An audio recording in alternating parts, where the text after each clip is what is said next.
সবাইকে স্বাগত দীপ্ত সংবাদে। সাথে রয়েছে দোলা ডলরের। শুরুতেই জানাবো সংবাদ শিরোনাম। আগামী 72 ঘন্টায় সারা দেশে ভারী বৃষ্টির সম্ভাবনা, পাহাড়ি এলাকায় ভূমি ধসের শঙ্কা। বিভিন্ন জেলায় বাড়ছে করোনা সংক্রমণ, যশোর হাসপাতালে চিকিৎসাধীন একজনের মৃত্যু।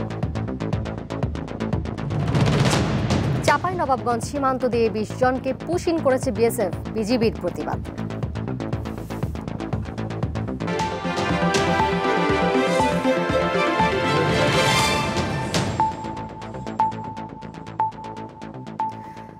আগামী 72 ঘন্টা সারা দেশে বৃষ্টিপাত হতে পারে বলে জানিয়েছে আবহাওয়া অধিদপ্তর। এতে পাহাড়ি এলাকায় ভূমি ধসের শঙ্কা থাকার কথা জানিয়েছে সংস্থাটি। একই সময় দেশের অধিকাংশ এলাকায় বজ্রসহ বৃষ্টির সম্ভাবনা রয়েছে, ফলে চলাফেরায় সবাইকে সতর্ক থাকার আহ্বান জানানো হয়েছে। সুস্পষ্ট লঘুচাপ পশ্চিমবঙ্গ বরাবর অবস্থান করছে এবং তার বর্ধিত অংশ উত্তর বঙ্গোপসাগর পর্যন্ত বিস্তৃত রয়েছে।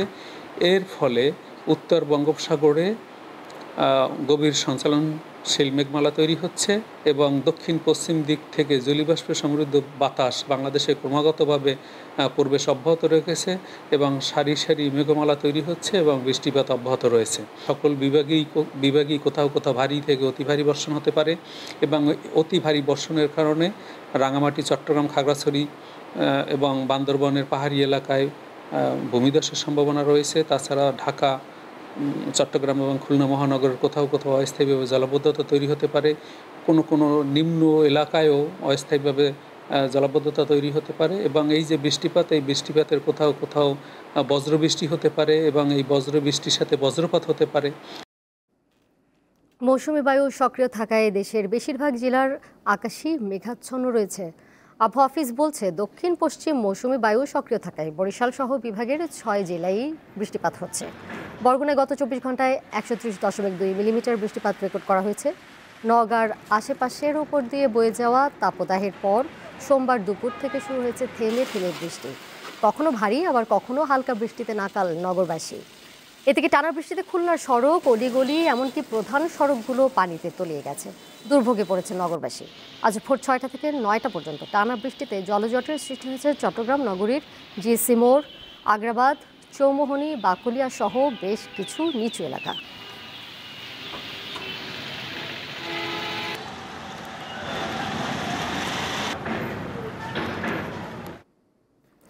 খুলনা নগরীর জলাবদ্ধতা বিষয়ে বিস্তারিত জানাতে এই মুহূর্তে আমার সাথে যুক্ত রয়েছেন সহকর্মী ইয়াসিন আরাফাত। ইয়াসিন, খুলনায় কি এখনো বৃষ্টি হচ্ছে কিনা জানাবেন। জলাবদ্ধ পরিস্থিতি তো নিশ্চয়ই নগরবাসীকে চরম দুর্ভোগে ফেলেছে। সেক্ষেত্রে প্রশাসনের পক্ষ থেকে কোনো ধরনের এই জলাবদ্ধতা নিরসনের উদ্যোগ দেখতে পাচ্ছেন? দোলা, খুলনাতে এই মুহূর্তে বৃষ্টি হচ্ছে না, আকাশ মেঘাচ্ছন্ন রয়েছে এবং এই মুহূর্তে ভাটা রয়েছে নদীতে, যে কারণে বৃষ্টিপাতের সম্ভাবনা একটু কম রয়েছে এবং এই ভাটার পরে জোয়ার আসার সঙ্গে সঙ্গে কিন্তু আবার বৃষ্টিপাত শুরু হবে। আমরা গতকাল থেকে দেখেছি যে খুলনাতে গত যে 48 ঘন্টা বৃষ্টিপাত হচ্ছে, সেই বৃষ্টিপাতের ফলে নগরীর বিভিন্ন সড়ক, বেশিরভাগ সড়কগুলি কিন্তু পানির নিচে তলিয়ে গেছে এবং এই মুহূর্তে আমি রয়েছি খুলনার আরাফাত মসজিদ মোড়ের সংযোগস্থলে এবং এখানে যে আমরা বারবার বলে এসেছি যে খুলনাতে সমন্বয়হীন উন্নয়ন কর্মকাণ্ডের কারণে যে জলাবদ্ধতা হচ্ছে সেটি কিন্তু প্রতীয়মান। এই জায়গাটিতে আমরা যদি একটু দেখানোর চেষ্টা করি যে যারা বাড়ি করেছেন কেডিএ যথাযথভাবে তারা তদারকি না করার কারণেই কিন্তু এই বাড়িগুলির কারণে উন্নয়ন কার্যক্রম কিন্তু পরিলক্ষিত হচ্ছে না এবং এটি স্থবির হয়ে পড়েছে। তবে এই বিষয়ে, এই জলাবদ্ধতা দূরীকরণের বিষয়ে গতকালকে আমরা দেখেছি যে খুলনা সিটি কর্পোরেশন তারা একটি সমন্বয় সভা করেছে খুলনা কেডিএ এবং ওয়াসার সঙ্গে। তারা সেই সমন্বয় সভাতে একটি সিদ্ধান্ত নিয়েছে যে যত দ্রুততার সাথে সম্ভব হয় যেন জলাবদ্ধতা দূরীকরণে তারা ব্যবস্থা নেবেন এবং সেই ব্যবস্থা নিয়ে খুলনা বাসীকে, নগরীর যারা অধিবাসী রয়েছেন তাদেরকে যেন এই জলাবদ্ধতার হাত থেকে মুক্ত করা যায়। তবে গত আবহাওয়া অধিদপ্তর গত 24 ঘন্টায় যে আমাদেরকে ডেটা দিয়েছেন তাতে হচ্ছে গত সকাল 6টা থেকে আজকে সকাল 6টা পর্যন্ত 101 মিলিমিটার বৃষ্টিপাত হয়েছে খুলনা মহানগরীতে। একইভাবে যদি আমরা বলি যে গতকাল রাত 8টা থেকে আজকে সকাল 9টা পর্যন্ত বৃষ্টিপাতের সংখ্যা কিন্তু 79.4 মিলিমিটার। ফলে নগরীর যে সড়কের যে পানি জমে আছে সেই পানি জমার পাশাপাশি এই পানি দ্রুততম সময়ের মধ্যে অপসারিত হতে পারছে না। নগরীর বেশিরভাগ বাড়ির নিচতলা কিন্তু পানিতে তলিয়ে আছে এবং এর ফলে সব থেকে বেশি বিপদে পড়েছে কিন্তু নিম্ন আয়ের মানুষ, যারা খেটে খায় এবং তারা কাজ করছে, তারা কিন্তু এই কাজগুলি করতে পারছে না। ফলে সিটি কর্পোরেশন, কেডিএ এবং ওয়াসার যে সমন্বিত উদ্যোগ, সেই উদ্যোগ যদি দ্রুততার সাথে নেওয়া হয় এবং পানি অপসারণের ব্যবস্থা নেওয়া হয়, তাহলে হয়তো নগরবাসী এ থেকে মুক্তি পেতে পারে। এটি ছিল খুলনা থেকে জলাবদ্ধতা এবং বৃষ্টিপাতের সর্বশেষ অবস্থা। দোলা। সরাসরি যুক্ত ছিলেন সহকর্মী ইয়াসিন আরাফাত। পরের প্রসঙ্গে যাচ্ছি। বিভিন্ন জেলায় করোনা সংক্রমণ বাড়ছে। যশোরে শেখ আমির নামে এক রোগীর মৃত্যু হয়েছে। সকালে যশোর জেনারেল হাসপাতালের আইসিইউতে চিকিৎসাধীন অবস্থায় তিনি মারা যান। চিকিৎসকরা জানান, তুহিন কিডনিজনিত রোগে আক্রান্ত হয়ে গত ৫ জুন সার্জারি বিভাগে ভর্তি হন। পরে তার করোনার লক্ষণ প্রকাশ পাওয়ায় টেস্টে করোনা পজিটিভ শনাক্ত হলে তাকে আইসিইউতে স্থানান্তর করা হয়। পরে আজ সকালে তিনি মারা যান। আইসিইউতে করোনা সন্দেহে আরও ৩ জন চিকিৎসাধীন রয়েছেন। তাদের নমুনা পাঠানো হয়েছে।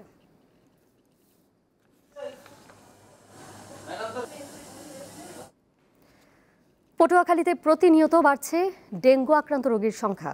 গত ২৪ ঘন্টায় নতুন করে ৩০ জনের শরীরে ডেঙ্গু শনাক্ত হয়েছে। আক্রান্ত সবাই জেলার বিভিন্ন হাসপাতালে চিকিৎসাধীন রয়েছেন। চলতি বছর ডেঙ্গু আক্রান্ত হয়ে চিকিৎসা নিয়েছেন ৪৩৫ জন। এর মধ্যে ছাড়পত্র পেয়েছেন ৩৮৩ জন। বর্তমানে জেলার বিভিন্ন হাসপাতালে ভর্তি রয়েছেন ৫২ জন রোগী।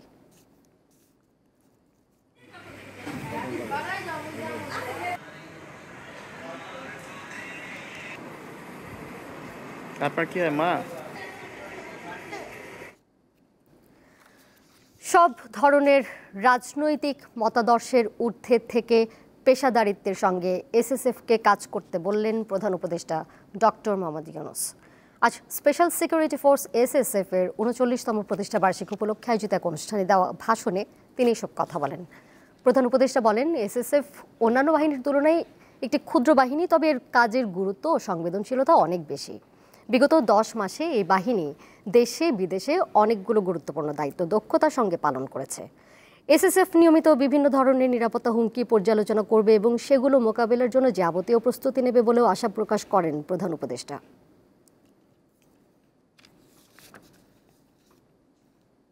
আমি মনে করি জনবিচ্ছিন্ন না হয়ে বরং জনসংযোগ ও নিরাপত্তার মেলবন্ধনের মাধ্যমেই এসএসএফ তার উপর অর্পিত সকল দায়িত্ব সফলতার সঙ্গে পালন করে যাবে। প্রিয় এসএসএফ সদস্যবৃন্দ, রাষ্ট্রঘোষিত ভিআইপিদের নিরাপত্তা প্রদানে পেশাগত দক্ষতা অর্জনের পাশাপাশি চারিত্রিক দৃঢ়তা, উন্নত শৃঙ্খলা, সততা, দায়িত্বশীলতা এবং মানবিক গুণাবলীর বিষয়সমূহ গুরুত্বের সাথে বিবেচনা করতে হবে এবং সকল ধরনের রাজনৈতিক মতাদর্শের ঊর্ধ্বে থেকে পেশাদারিত্বের সাথে কাজ করে যেতে হবে। নিয়মিত স্বাস্থ্য পরীক্ষার জন্য সন্ধ্যায় হাসপাতালে যাবেন বিএনপি চেয়ারপারসন খালেদা জিয়া। সন্ধ্যা ৬টার দিকে গুলশানের বাসা থেকে এভারকেয়ার হাসপাতালে যাবেন তিনি। দীর্ঘদিন ধরেই অসুস্থ খালেদা জিয়া বিভিন্ন শারীরিক জটিলতায় ভুগছেন। এর আগে গত ৮ জানুয়ারি কাতারের আমিরের দেয়া এয়ার অ্যাম্বুলেন্সে উন্নত চিকিৎসার জন্য লন্ডন যান বিএনপি চেয়ারপারসন। লন্ডন ক্লিনিকের বিশেষজ্ঞ চিকিৎসক প্যাট্রিক কেনেডি ও জেনিফার ক্রসের তত্ত্বাবধানে চিকিৎসাধীন ছিলেন সাবেক এই প্রধানমন্ত্রী। টানা ১৭ দিন ক্লিনিকে থাকার পর ২৫ জানুয়ারি থেকে ছেলে তারেক রহমানের বাসায় ছিলেন তিনি। গত ৬ মে লন্ডন থেকে দেশে ফেরেন খালেদা জিয়া।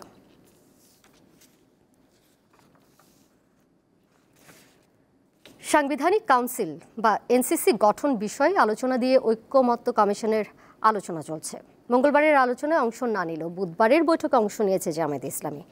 বিএনপি, জামায়াতে ইসলামী সহ ২৯টি দলের প্রতিনিধিরা বৈঠকে অংশ নিয়েছেন। ঐক্যমত্য কমিশনের সদস্যরাও রয়েছেন। এছাড়া আলোচনা হচ্ছে রাষ্ট্রপতি নির্বাচন পদ্ধতি ও জেলা সমন্বয় কাউন্সিল গঠন নিয়ে। সভার সূচনা বক্তব্যে কমিশনের সহ সভাপতি অধ্যাপক আলী রিয়াজ আশা করেন দলগুলো বৈঠক থেকে সিদ্ধান্তে পৌঁছাবেন।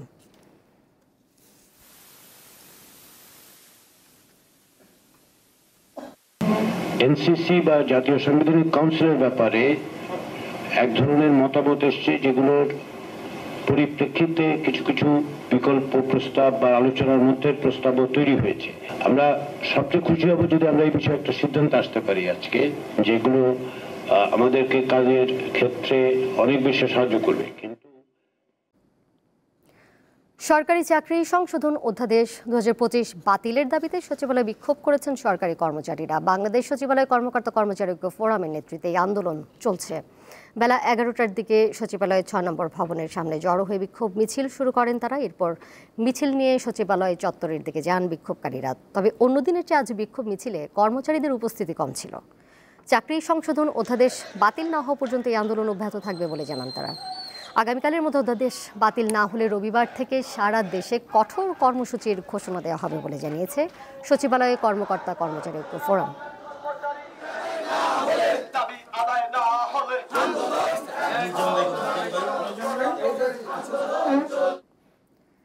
লন্ডনে অন্তর্বর্তী সরকারের প্রধান উপদেষ্টা ডক্টর মোহাম্মদ ইউনূসের সঙ্গে তারেক রহমানের বৈঠক পছন্দ হয়নি বলেই একটি দল নারাজ, এমন মন্তব্য করেছেন বিএনপি মহাসচিব মির্জা ফখরুল ইসলাম আলমগীর। বুধবার রাজধানীর উত্তরায় ঢাকা মহানগর উত্তর বিএনপির সদস্যপদ নবায়ন কার্যক্রম উদ্বোধনের সময় তিনি এসব কথা বলেন। মির্জা ফখরুল অভিযোগ করেন, একটি বিশেষ দল শুধুমাত্র ওই বৈঠক পছন্দ হয়নি বলেই জাতীয় ঐকমত্য কমিশনের আলোচনায় অংশ নেয়নি। তিনি জানান, এখন তাদের গুরুত্বপূর্ণ মনে হলেও নির্বাচন হলে তাদের গুরুত্ব কমে যাবে, আর এই কারণেই তারা নির্বাচন নিয়ে অনিচ্ছুক। আমাদের মাঝে উপস্থিত আছেন, অনেকের পছন্দ হয় নাই, এখন নির্বাচন হলেই তাদের বিপদ। এখন নির্বাচন নাই, তাদের অনেক গুরুত্ব আছে। যে নির্বাচন হয়ে যাবে তত জনগণের যারা ভালোবাসার দল তারাই তো ক্ষমতায় আসবে, তাই না? তো তখন তাদের গুরুত্ব কতটুকু থাকবে কি থাকবে না তখন নির্ধারিত হবে। যে কারণে ওরা নারাজ হয়েছে এবং নারাজ হয়ে গতকালকে একটা বৈঠকে হাজির হয় না। এবার কেওএসটিএল চট্টগ্রাম সংবাদ।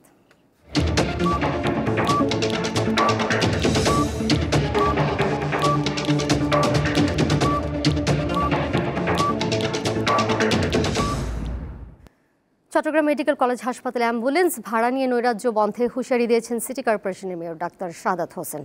দুপুরে চমেক হাসপাতালের সম্মেলন কক্ষে অ্যাম্বুলেন্স মালিক, চালক, হাসপাতাল কর্তৃপক্ষ, বিআরটি ও পুলিশ প্রশাসনের সাথে মতবিনিময় সভায় এসব কথা বলেন তিনি। এই সময় মেয়র জানান, হাসপাতালের ওয়ার্ড বয়দের সাথে যোগসাজশ আছে অ্যাম্বুলেন্স চালকদের।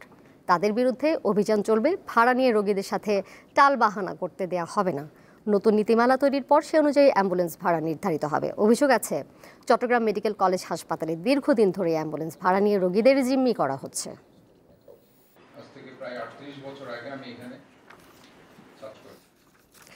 শাকিব খানের আলোচিত সিনেমা তাণ্ডবের পাইরেসির মূল হোতা টিপু সুলতানকে নোয়াখালী থেকে গ্রেপ্তার করেছে জেলা গোয়েন্দা পুলিশ। মঙ্গলবার রাতে বিষয়টি নিশ্চিত করেন নোয়াখালীর অতিরিক্ত পুলিশ সুপার মোহাম্মদ ইব্রাহিম। এর আগে একই দিন বিকেল 5:45টার দিকে জেলা শহর মাইজদির মোহাম্মদিয়া হোটেল সংলগ্ন এলাকা থেকে তাকে গ্রেপ্তার করা হয়। টিপু সুলতান নোয়াখালীর বেগমগঞ্জের কালিকাপুর গ্রামের বাসিন্দা। পুলিশ জানায়, টিপু তাণ্ডব সিনেমাটি পাইরেসি করে বেআইনিভাবে বিভিন্ন মাধ্যমে পুরো সিনেমার এইচডি কপি ছড়িয়ে দেয়। তিনি জানান, টিপু পাইরেসির সাথে জড়িত থাকার কথা স্বীকার করেছে। অপহরণ ও গুমের মামলায় র্যাবের আইন ও গণমাধ্যম শাখার সাবেক পরিচালক মোহাম্মদ সোহাইল এবং মানবতা বিরোধী অপরাধের অপর 2 আসামির মামলার পরবর্তী শুনানি 15 সেপ্টেম্বর সকালে কারাগার থেকে তাদেরকে ট্রাইব্যুনালে হাজির করা হয়। শুনানি শেষে বিচারপতি গোলাম মর্তুজা মজুমদারের নেতৃত্বে গঠিত বেঞ্চ এই তারিখ ঠিক করে। সোহাইলের বিরুদ্ধে 2012 সালে ধানমন্ডির রবীন্দ্র সরোবর থেকে ছাত্র শিবিরের গোলাম মর্তুজা নিহিমকে অপহরণের অভিযোগ রয়েছে। এছাড়া জুলাই আগস্টের মামলায় অতিরিক্ত পুলিশ সুপার ইশতিয়াককেও ট্রাইব্যুনালে আনা হয়। জুলাই আন্দোলন চলাকালে ঢাকা শহরের বিভিন্ন স্থানে ড্রোন উড়িয়ে ছাত্র জনতার অবস্থান নির্ণয় করার অভিযোগ তার বিরুদ্ধে। মামলার অন্য আসামি সাবেক ডিবি কর্মকর্তা হারুন পলাতক। এদিকে গাবতলীতে মানবতা বিরোধী অপরাধের মামলায় অতিরিক্ত পুলিশ সুপার SM মাইনুলকেও ট্রাইব্যুনালে হাজির করা হয়। মামলার তদন্তের জন্য 3 মাস সময়ের আমরা আবেদন করেছিলাম। আমরা আশা করছি যে আরও কম সময়ে তদন্ত সংস্থা তদন্ত কার্যক্রম সম্পন্ন করবে। মাননীয় ট্রাইব্যুনাল আমাদের উক্ত আবেদনটি মঞ্জুর করে 3 মাস সময় দিয়েছেন আমাদেরকে। নারায়ণগঞ্জের সিদ্ধিরগঞ্জে সজল হত্যা মামলায় সাবেক মেয়র সেলিনা হায়াত আইভিকে 2 দিনের রিমান্ড মঞ্জুর করেছে আদালত। এছাড়া ফতুল্লার সাইদ হত্যা চেষ্টা মামলায় গ্রেপ্তার দেখানো হয়েছে তাকে। এ সময় আইভির জামিন আবেদন নামঞ্জুর করা হয়। বাদীপক্ষের আইনজীবী জানান, সিদ্ধিরগঞ্জের বৈষম্য বিরোধী আন্দোলনের সময় সজল হত্যা মামলায় আইভিকে হুকুমের আসামি করা হয়। এদিকে আইভির আইনজীবী জানিয়েছেন, দুটি মামলার এজাহারে আইভীর সম্পৃক্ততা উল্লেখ নেই। আইভীর বিরুদ্ধে সিদ্ধিরগঞ্জ থানায় 4টি ও ফতুল্লা থানায় 1টি মামলা রয়েছে, এর মধ্যে 3টি হত্যা মামলা।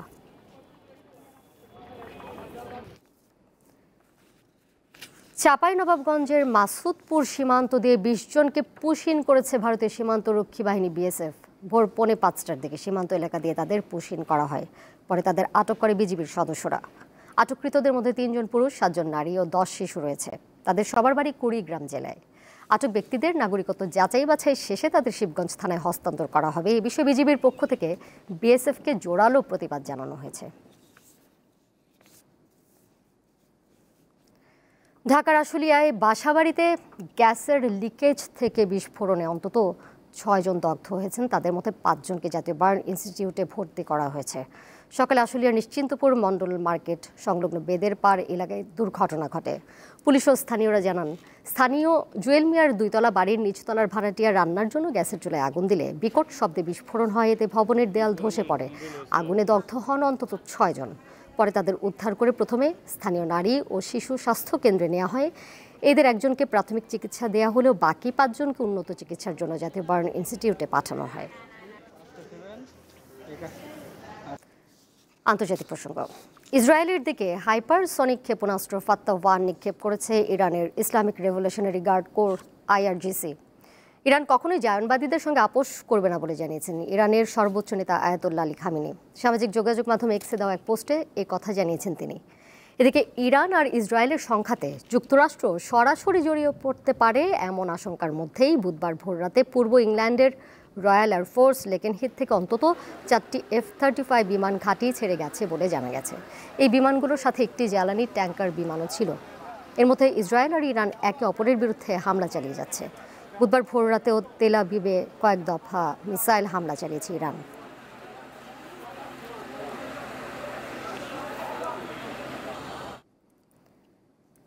ইসরায়েলের হামলায় ইরানের রাজধানী তেহরানে অবস্থিত বাংলাদেশ দূতাবাসের এক কর্মকর্তার বাসভবন ক্ষতিগ্রস্ত হয়েছে বলে জানিয়েছে বিবিসি বাংলা। প্রতিবেদনে বলা হয়, ওয়ালিদ ইসলাম নামে ওই কর্মকর্তা ইরানে বাংলাদেশি দূতাবাসের ফার্স্ট সেক্রেটারি। তেহরানের জর্ডান এলাকায় তার বাসা। ইরানের একটি নৌঘাটির কাছে অবস্থিত ওই এলাকায় রাষ্ট্রীয় টেলিভিশন ভবন সহ আরও কয়েকটি গুরুত্বপূর্ণ স্থাপনা রয়েছে। স্থানীয় সময় সোমবার ওই এলাকায় ইসরায়েলের হামলায় বহু ঘরবাড়ি ক্ষতিগ্রস্ত হয়, যার মধ্যে ওয়ালিদের বাসাও রয়েছে। তবে তিনি সে সময় বাড়িতে না থাকায় প্রাণে বেঁচে গেছেন।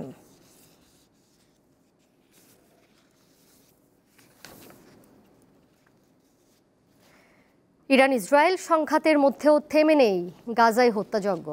গতকাল মঙ্গলবারও গাজার দক্ষিণাঞ্চলীয় শহর খান ইউনিসে ত্রাণ প্রার্থী বহু ফিলিস্তিনিকে হত্যা করেছে ইসরায়েলি বাহিনী। কাতার ভিত্তিক সংবাদ মাধ্যম আল জাজিরা জানিয়েছে, গাজার খান ইউনিস শহরে ইসরায়েলি বাহিনী অন্তত 89 জন ফিলিস্তিনিকে হত্যা করেছে, যাদের মধ্যে অন্তত 70 জন ছিলেন ত্রাণ নিতে আসা সাধারণ ফিলিস্তিনি। গাজার সিভিল ডিফেন্স এজেন্সি জানিয়েছে, মঙ্গলবার সকালে খান ইউনিসে ওয়ার্ল্ড সেন্ট্রাল কিচেনের ত্রাণ কেন্দ্রে ত্রাণ নিতে জড়ো হয়েছিল হাজারো ফিলিস্তিনি। ইসরায়েলি বাহিনী প্রথমে ড্রোন থেকে তাদের উপর গুলি চালিয়েছে। কয়েক মিনিট পর ইসরায়েলি ট্যাঙ্ক থেকে গোলা ছোড়া হয়। এদিকে খান ইউনিসে গুলি ও গোলা ছোড়ার বিষয়টি স্বীকার করেছে ইসরায়েলি বাহিনী। বিষয়টি তারা তদন্ত করছে বলে জানিয়েছে। গাজার স্বাস্থ্য মন্ত্রণালয় সূত্র বলছে, ইসরায়েলের গাজায় যুদ্ধ শুরু হওয়ার পর থেকে এখন পর্যন্ত কমপক্ষে 55,432 জন মানুষ নিহত হয়েছেন। শেষ করব দীপ্ত সংবাদ, যাবার আগে শিরোনামগুলো জানিয়ে দেব আরও একবার। আগামী 72 ঘন্টায় সারা দেশে ভারী বৃষ্টির সম্ভাবনা, পাহাড়ি এলাকায় ভূমিধসের শঙ্কা। বিভিন্ন জেলায় বাড়ছে করোনা সংক্রমণ, যশোর হাসপাতালে চিকিৎসাধীন একজনের মৃত্যু। চাঁপাইনবাবগঞ্জ সীমান্ত দিয়ে 20 জনকে পুশিন করেছে বিএসএফ, বিজিবির প্রতিবাদ।